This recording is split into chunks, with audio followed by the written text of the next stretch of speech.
on a moonless night. It was high tide. It was just after a storm. And these 19 men will swim across that river to the Delaware side.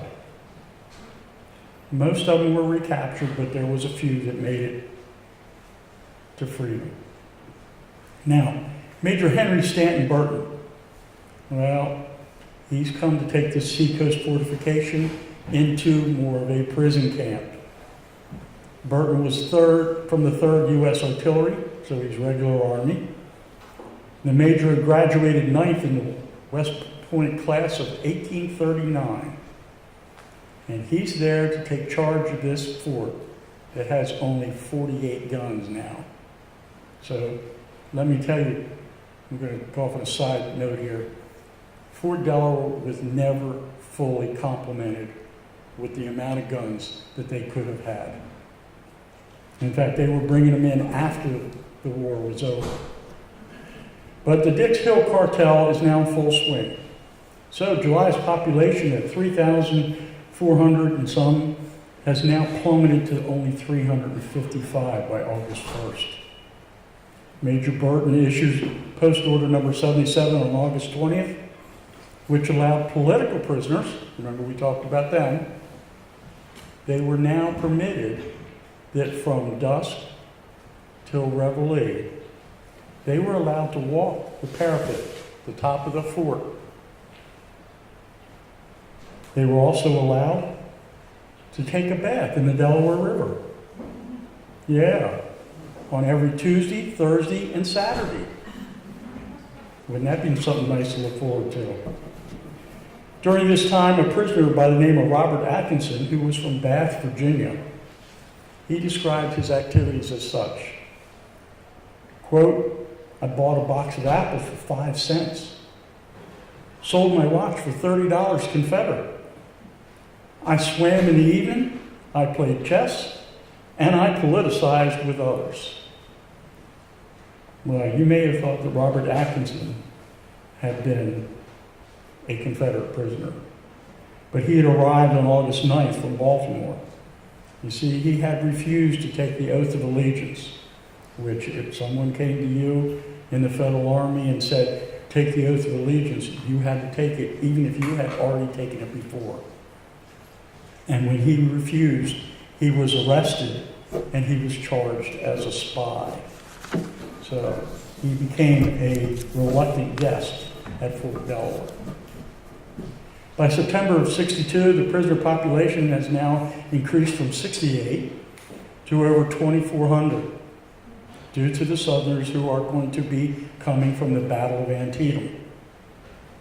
By November 1st, all but 84 had been exchanged. So you see, it relieves some of the population and some of the problems out on the fort with the Dix Hill Cartel. Well, let's move on to the third commander. Third commander is Lieutenant Colonel Delvin Perkins, and he's a by-the-book soldier. Dress parade at 5:30 p.m. every day. Garrison review at the last day of each month. By January of 1863, they're now down to only 17 prisoners at the fort. Doesn't sound like much of a POW camp, does it? Well, by April 2nd of 1863, the fourth commander is now coming on the scene. Colonel Robert Christie Buchanan was regular Army. Anybody familiar with Colonel Buchanan? I bet you are, and you just don't realize it. The name probably doesn't sound familiar, but when I describe what he's best known for, you're all going to go, ah, yeah, I heard of him. Well, Buchanan had graduated from the class of 1830 from West Point. He, like I said, doesn't have a memorable name, but he is known for this being the officer that ran Grant out of the West for his drinking. See? I knew you'd understand who he was. Well, Buchanan has a very auspicious command over there because it lasted all of 15 days. Yeah. And the POWs have now increased to almost 600. But when we talk about the commanders out at Fort Delaware, the most notable one, and probably the one that most of you are probably familiar with, arrived on April 17th. His name was General Alvin Chef. General Chef stood about 6'4". He's originally from Hungary. And when he stepped onto the island, he put in an order that he wanted the garrison troops mustered for review. The Fort Delaware band was there to play several tunes, and Colonel Buchanan had the troops fire an 11-gun salute. The troops performed the manual of arms, and then Chef and Buchanan retired to the office of the headquarters. By this time, the garrison consisted of 18 officers and 558 enlisted soldiers. One of the things you have to keep in mind here is that some of the soldiers that are out on the island are not there on a permanent basis. They're there for 6 months, a year, and then they'll be sent to the front line. And then there'll be another group that came in from Massachusetts, from New York, from Pennsylvania, and a lot of them came from Delaware. Well, after they've spent a little bit of time in the headquarters, the general and the colonel are going to review the orders from the War Department that stated that Fort Delaware was to be a permanent holding area. And by May, work has now begun on building those barracks, of which there was 26 of them. I know there's only one out there today, but there's 26 of them when they were finally built. By June, 50 officers and over 2,000 enlisted prisoners arrived from the Western Theater. Now, most of these are coming from the battles that are associated with the siege of Vicksburg. Places like Big Black River Bridge and Champion Hill. These men are going to be sent up here, and I'm not sure how many people realize it, but when you look out here and you're looking at the fort, you're looking at the original dock was on the New Jersey side, not on the one that is today on the Delaware side. Now, when July comes about, the prisoner population is going to explode by over almost 13,000 prisoners. Most of them are coming from the Battle of Gettysburg. These thousands of Southerners are marched from the battlefield at Gettysburg to the railhead at Westminster, Maryland. They will be packed on boxcars. They will then be shipped to Baltimore, where they'll get off at, I know today you know Camden Yards is a baseball, but that was originally a train station. And they will take these prisoners out of those boxcars and march them through the streets over to Federal Hill. Now, as they're marching from Camden Yards over to Federal Hill, ladies in Baltimore will come out, and they will be giving the boys food, clothing. Some of them were even given money.